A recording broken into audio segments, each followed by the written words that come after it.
व्यास माता की कहानी सुनो। पंडित जी सुना रहे हैं, बड़े ध्यान से सुनो।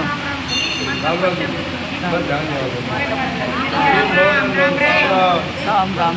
सबको हमारी राम राम। बोल बड़े की जय। एकादशी महारानी की जय। आज देव सैनी का देव सैनी पद्मा देव सोचते नहीं है कि तुम, लेकिन क्या ना भक्ति के आगे सब झुक जाते हैं। भक्ति के आगे सभी लोग झुक जाते हैं। भक्ति में शक्ति करेगी ना। तो राजा बलि था, राजा बलि भगवान के परम भक्त भी थे और राक्षस भी थे। राक्षस पूर्ण जन्म लेने के बाद भगवान की भगत देखो तारीफ के बात ना कि राक्षस कुल में जन्म लिया था और भगवान की भक्ति करी। तो भगवान पिछले केवल 3 पग जमीन लाई, 3 पग तो सारा संसार नपा दिया था। दूसरा कदम रह गया, बोला सर्व रख दो तो पाताल चले गए। तो परमात्मा ने बोला बरदार बाबू क्या चाहिए? तो उन्होंने कहा कि मेरे को 3 महीने 4 महीने में जमराज में खड़े रहे आप। तो इन 4 महीने में भगवान विष्णु अपने वैकुंठ धाम को छोड़कर राजा बलि के दरबार में दरबारी का काम करते हैं और तुलसी माता को इस धरती का आश्रय देने की आश्रय तुलसी उस धरती को संभालना। वृंदा तुलसी का नाम वृंदावन, वृंदा भी है, इसको वृंदावन कहते हैं, तुलसी का वन। तो इसलिए युधिष्ठिर महाराज भगवान श्री कृष्ण को पूछ रहे हैं, प्रभु आषाढ़ का महीना है, शुक्ल पक्ष है, चांदनी आते हैं, एकादशी का नाम क्या है, उसके देवता कौन है, ऐसी की पूजा करी जाए, हमें बताओ पहले। तो भगवान श्री कृष्ण राजा युधिष्ठिर को कह रहे, हे राजन, ब्रह्मा जी नारद जी को जिस प्रकार से कहा था, ब्रह्मा जी के पुत्र थे नारद और नारद के भाई थे दक्ष प्रजापति। तो जिस प्रकार नारद जी से कहा उस प्रकार तुझसे कह रहा हूँ, सुनो पहले।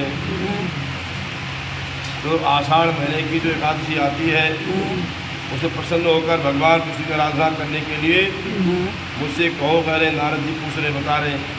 तो ब्रह्मा जी बोले, हे नारद, तुम वैष्णव, तुमने बड़ा सुंदर प्रश्न किया है। जगत में एकादशी, संसार में एकादशी बड़ा कोई पर्व नहीं है जो सभी पापों को नष्ट करती है। इससे बड़ा तो कोई व्रत है ही नहीं, कोई त्योहार नहीं है, तिथि नहीं है। इसलिए एकादशी का व्रत सारे पापों को नाश करता है, सब मनोकामनाओं को पूर्ण करता है। आषाढ़ का महीने में जो एकादशी आएगी शुक्ल पक्ष, भगवान को प्रसन्न करने के लिए इसका उत्तम व्रत करना चाहिए। पहले मानधाता नाम के एक चक्रवर्ती राजा थे। वो ऐसे राजा थे जो अपने राज्य का पुत्र की तरह पालन करते थे।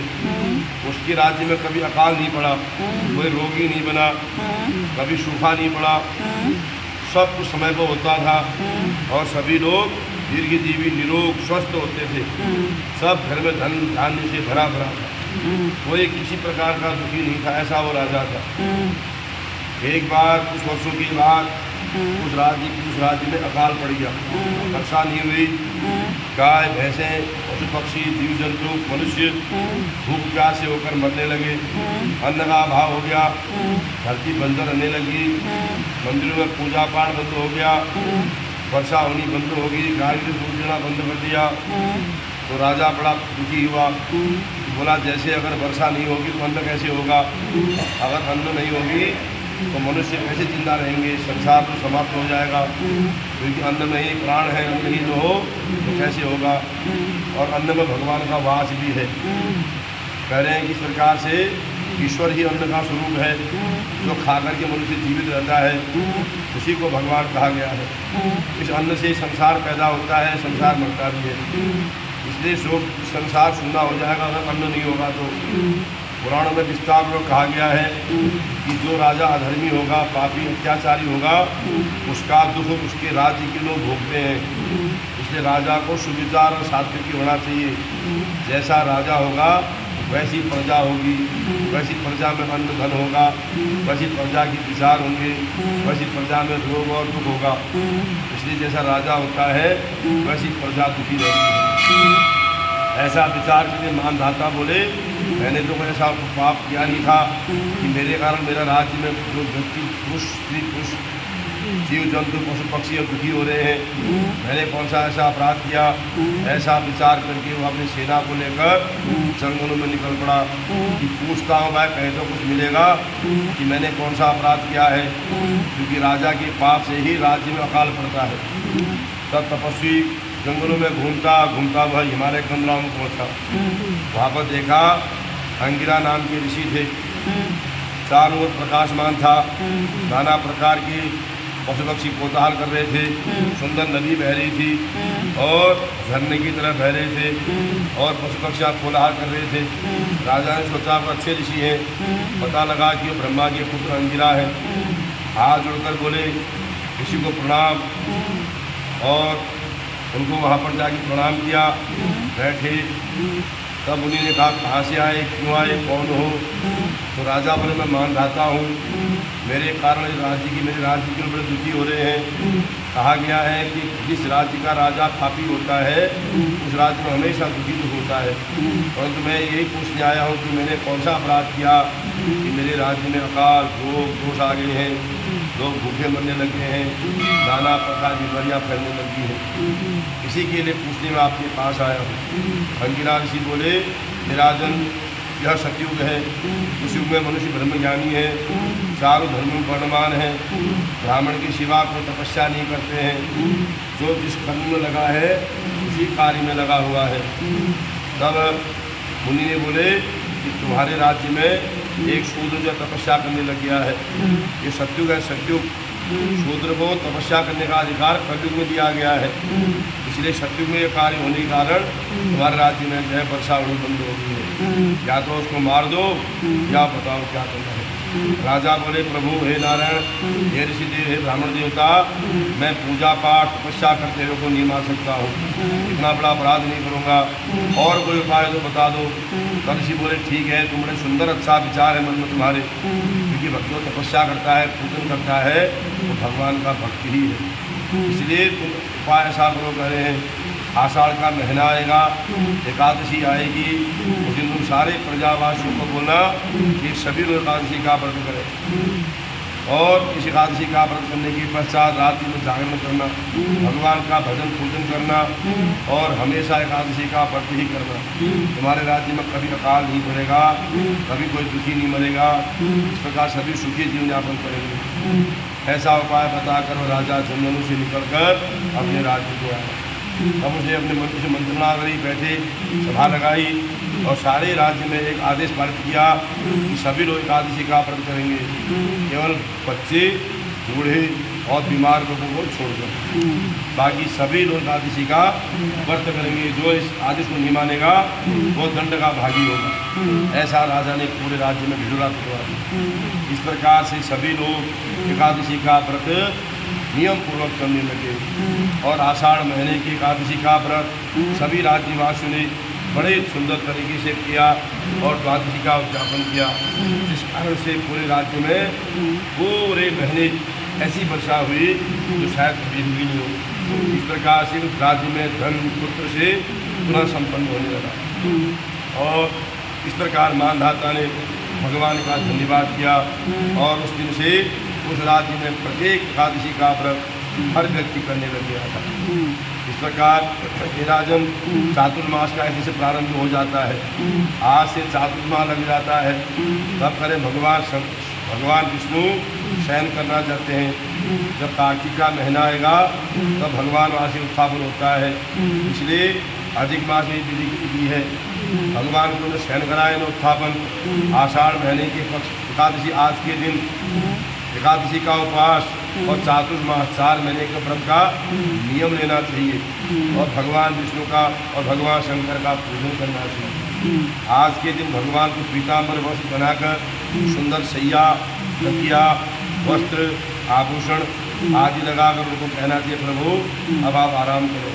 कहते कि ब्राह्मण द्वारा उनका स्नान कराएं, सुंदर गंध का लेपन करें, धूप दीप नैवेद्य से पूजन करें, लक्ष्मी के से भगवान का ध्यान करें। ओम लक्ष्मी नारायणाय नमः, ओम जगन्नाथाय नमः, ओम श्री हरे नमः, ओम कृष्णाय नमः। ऐसा कभी भगवान का ध्यान करें और जप करें नमो भगवते वासुदेवाय नमः। और भगवान विष्णु को स्थापित करके सामने बैठकर नियम संकल्प ले संकल्प कैसे लेने हैं करे हैं, आज से लेकर चतुर्मास देवउठनी एकादशी तक जो भी नियम लेना हो वो लेना चाहिए और उनका पालन करना चाहिए करें।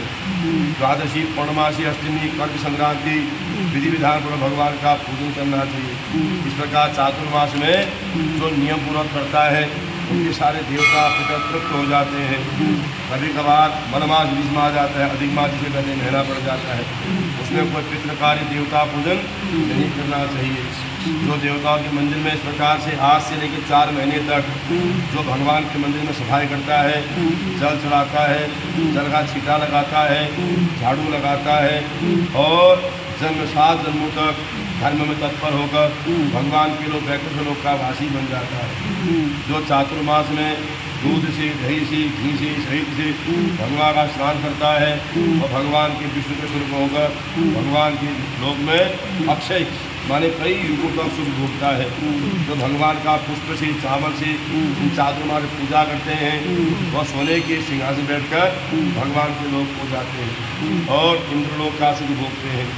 जो कोई 4 महीने में भगवान माता तुलसी का पूजन करते हैं या तुलसी को बनाकर दान कर देते हैं या सोने की तुलसी दान कर देते हैं और स्वर्ण के विमान बैठकर भगवान के लोग तुलसी के समान उनका वहाँ सम्मान किया जाता है। इस प्रकार से वह सुख भोगने वाला धनवान और भाग्यशाली होता है। जो कोई भगवान के दरबार में दिया लगाता है, जोत लगाता है 4 महीने का लगातार, उसको तोड़ता नहीं है, या फिर दीपक का दान करता है, या 11 परिक्रमा रोज पीपल की करता हो, या भगवान सूर्य को नमस्कार करता हो, या भगवान विष्णु की 11 परिक्रमा करता हो, संध्या काल, प्रातः काल ब्राह्मण के घर में या फिर भगवान के मंदिर में सायंकाल, प्रातः काल दिया लगाता हो, नियम पूर्वक और समाप्ति के बाद वस्त्र आदि दान करता हो, वो तेजस्वी होकर गंधर्व अप्सराओं के सहित स्वर्ग का निवासी बन जाता है और कई वर्षों का युगों तक वहाँ का सुख उपभोग करता है। फिर कह रहे हैं युधिष्ठिर महाराज, जो कोई मंदिर में बैठकर गायत्री का, नमः शिवाय का, भगवते वासुदेवाय का जप करता है पूरे चातुर्मास में, वो हमेशा भगवान माता गायत्री और भगवान विष्णु के आशीर्वाद से मुक्ति को प्राप्त हो जाता है। जो गायत्री के द्वारा पुस्तक का दान करते हैं और पुस्तकों की पूजा करते हैं, सरस्वती की पूजा करते हैं, माता का पूजन करता है, हमेशा कथा सुनता हो, कथा करता हो, शास्त्र की चर्चा करता हो पूरे चातुर्मास में, वो पुण्यात्मा सदा सुखी रहता है और जब संसार में जन्म लेता है तो धनी बनता है, दीर्घजीवी होता है, पुत्र पौत्र वाला बनता है। इसलिए ज्ञानी लोग, जो ज्ञानी व्यक्ति होते हैं, वो मुक्ति को चाहते हैं हमेशा, कहते हैं प्रभु मुझे मुक्ति दे दो, संसार में नहीं आना मेरे को। इसलिए भगवान का हमेशा भजन करते रहते हैं। जो कोई भगवान शंकर का, भगवान विष्णु का पूजन करता है, उस देवता के समान दान करता हो, या फिर जो बैलों की सेवा करता है, कई लोग ना नठ मारते हैं बैलों को, ऐसा कह रखा है शास्त्र में कि कभी भी नंदी को नठ नहीं मारना चाहिए। जो कह रखा है जब तक स्वर्ग में रहेगा, नरक में रहेगा, हमेशा फूलों के दूध का रहेगा। ऐसा कई पुराण में लिखा है, जिन्होंने अध्ययन करा बहुत जगह, तो नंदी को मारना बड़ा अपराध माना गया है। पहले हम सुनते थे, विश्वास नहीं था, लेकिन शिव पुराण पढ़ा, बहुत पुराणों का अध्ययन किया, तो वहाँ लिखा है कि नंदी को कभी नट नहीं मानना चाहिए, क्योंकि धर्म का रखा है वहाँ पर, धर्म का स्वरूप और भगवान शंकर का वाहन। इसलिए कह रखा है कि आपसी साना, जब भगवान शंकर जो पूजन करता है, जिनके सर में चंद्रमा है, हाथ में त्रिशूल है और बगल में उनकी माता पार्वती बैठी है, जिनके वाहन शंकर हैं, सभी देवताओं से वह विभूत हैं, पूजित हैं, ऐसे भगवान से जो पूजन करता है वह पुण्यात्मा गुणवान है। जो उनकी शरण में चला जाता है, जो भगवान सूर्य को जल देते हैं, भगवान का पूजन करते हैं, या चारुमास तिल का हवन करते हैं, केवल तिल का, ऐसे व्यक्ति सदा भगवान की लोक में निवास करते हैं। जिन्हें मन से, वचन से, कर्म से कोई पाप हो जाता है, जो ब्रह्म हत्या कर देते हैं, गर्भ में हत्या कर देते हैं, किसी का अपराध कर देते हैं, ऐसे लोगों को यह चातुर्मास बड़ा पुण्यदायी है। कहते हैं किसी को अपराध हो जाता है, कोई पाप हो जाता है, वो उस पाप को नहीं चुकता कर रहा हो, तो चातुर्मास बड़ा उसके लिए बड़े शुभ होते हैं। और हे देव, हे जगन्नाथ, भगवान जगन्नाथ का पूजन करना चाहिए। जो सावधान होकर इस 4 मास में अन्न का हवन करता है वह सदा सौभाग्यशाली संसार जन्म लेता है, शत्रु में विजय पा लेता है। जो पीपल की सेवा करते हैं सारे पाप छूट जाते हैं, उन्हें कभी रोग नहीं होता है। और जो भगवान विष्णु को पूजन करते हैं वो सदा भगवान के लोक को प्राप्त हो जाते हैं। जो व्रत की समाप्ति चातुर्मास है, ब्राह्मण भोजन कन्या पुण्य आदि कराते हैं, देवशयन से लेकर जुड़ने तक के उनके सारे पाप नष्ट हो जाते हैं। लक्ष्मी नारायण नमः ऐसा भजन करके जो दूर्वा चढ़ाते हैं उन्हें सौभाग्य और संतान की प्राप्ति होती है, क्योंकि दूर्वा की जड़ें हमेशा बढ़ती रहती है, इसलिए उसका वंश भी आगे बढ़ता रहता है। जैसे दूर्वा बढ़ती है वह संसार में उसकी ख्याति किस्मता और उसका संसार बढ़ता रहता है। इस प्रकार से कह रखा है कि दूर्वा को चाहे तो 10 साल अंदर रख दो, कमरे में रख दो, 10 साल बाद धरती में डाल दो, जम जाएगी। ऐसा उस दूर्वा को वरदान है। इस प्रकार से जो सभी पापों से मुक्त होना चाहते हैं, स्वर्ग लोक का आनंद लेना चाहते हो, उन व्यक्ति को चातुर्मास में बड़े नियम पूर्वक रहना चाहिए। कोई धरती पर सोना छोड़ देता, कोई गद्दा छोड़ देता है, कोई चप्पल छोड़ देते हैं, कोई अन्नदान छोड़ देते हैं, कोई साबुन लगाना छोड़ देता है, कोई मान सम्मान छोड़ देता है, और कई लोग जो दाढ़ी बाल जटाएं छोड़ देते हैं काटने, कोई वस्त्र पहना आधे वस्त्र में रहते हैं। इस प्रकार से कई लोग केवल मिट्टी से नहा स्नान करते हैं, राख से स्नान करते हैं और धरती पर शयन करते हैं। और इस प्रकार से जो व्यक्ति कई गौओं की सेवा करते हैं, गौशाला बनाते हैं और नाना प्रकार की जो यज्ञ कर्मों को चातुर्मास में करते, जो गणेश जी की सेवा करते हो, माता पिता की सेवा करते हो, अष्टांग प्रणाम करते हो, भगवान का भजन करते हो, भगवान शंकर का पूजन करते हैं, ऐसा व्यक्ति सदा भगवान शंकर का लोक वैकुंठ और स्वर्ग लोक का वासी होता है। जो पितरों की भक्ति करते हैं उन्हें कभी भी किसी प्रकार की कमी नहीं रहती है, अन्न की, धन की, जल की, पुत्र पौत्र की, सब प्रकार से वह सुखी रहता है। इस प्रकार से जो गाँव की सेवा करता है हमेशा गाय के आशीर्वाद से दीर्घायु और प्रतापी चक्रवर्ती राजा होता है। सुंदर पुत्र मिलते हैं और सुंदर पुत्रवान होकर इस संसार की सभी सुखों को होकर मृत्यु के बाद भगवान के लोग वैकुंठ काया स्वर्ग का वासी बन जाता है। फिर कह रहे हैं जनार्दन, हे युधिष्ठिर महाराज, इस प्रकार जो वस्त्रों का त्याग कर देते हैं उन्हें वस्त्रों का दान करना चाहिए। जो चंदन इत्यादि का दान, चंदन का दान करना चाहिए। जो मान सम्मान छोड़ देते हैं उन्हें अनेक प्रकार के फल फूलों का दान करना चाहिए। जो धरती पर शयन छोड़ देते हैं, गद्दा इत्यादि उन्हें सैया दान करना चाहिए। जो जल का त्याग कर देते हैं उन्हें घड़े का दान करना चाहिए। जो पैरों में चप्पल दान छोड़ देते हैं पूरे चातुर्मास, उन्हें चप्पल या जूता दान करना चाहिए। जो मान सम्मान को छोड़ देते हैं उन्हें नाना प्रकार के अन्न धन का दान करना चाहिए। बुरा फल दक्षिणा रखकर ब्राह्मणों को दान करना चाहिए। जो नित्य प्रकार से सब्जी इत्यादि छोड़ देते हैं, अन्न का दान त्याग कर देते हैं, उन्हें शाक, अन्न, फल फूल और जो नाना प्रकार के कंदमूल फल होते हैं उनका दान करना चाहिए। इस प्रकार से जो पुष्पों का दान करते हैं उन्हें भगवान को पुष्प चढ़ाते हैं, उन्हें पुष्पों का दान करना चाहिए। इस प्रकार चातुर्मास में मनुष्य को एक प्रकार का नियम अवश्य लेना चाहिए करें। देवता उसका कल्याण करते हैं, जो इससे व्रत करते हैं वो 100 साल तक जीवित रहते हैं, उसकी सारी इच्छाएं पूर्ण होती हैं। हे राजा युधिष्ठिर, इसके करने से भगवान श्री कृष्ण, भगवान हरि कृष्ण प्रसन्न हो जाते हैं। जिस दिन से भगवान क्षीर सागर में शयन करते हैं तब से लेकर जागने तक, निर्जल एकादशी तक उनका उपवास करना चाहिए, उनका भजन करना चाहिए, उनकी जागृति का इंतजार करना चाहिए। प्रभु कभी तो जागेंगे, कभी तो कृपा होगी, ऐसा मन विचार करना चाहिए। और अपने किए कर्म से, मन से, वचन से, कर्म से जो अपराध हो गया हो उसकी क्षमा माफ़ी रहनी चाहिए, क्योंकि संसार बड़ा अजीब है। मनुष्य शरीर दोबारा नहीं मिलता है।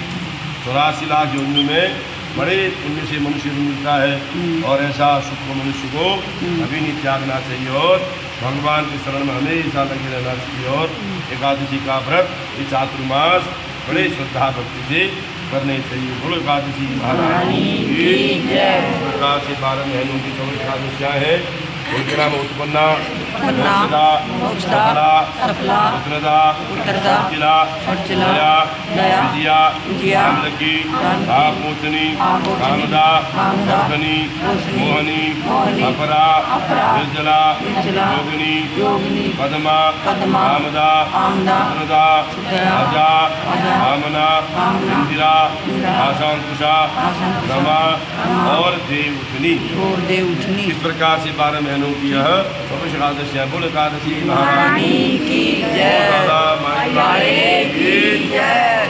ओम जय जगदीश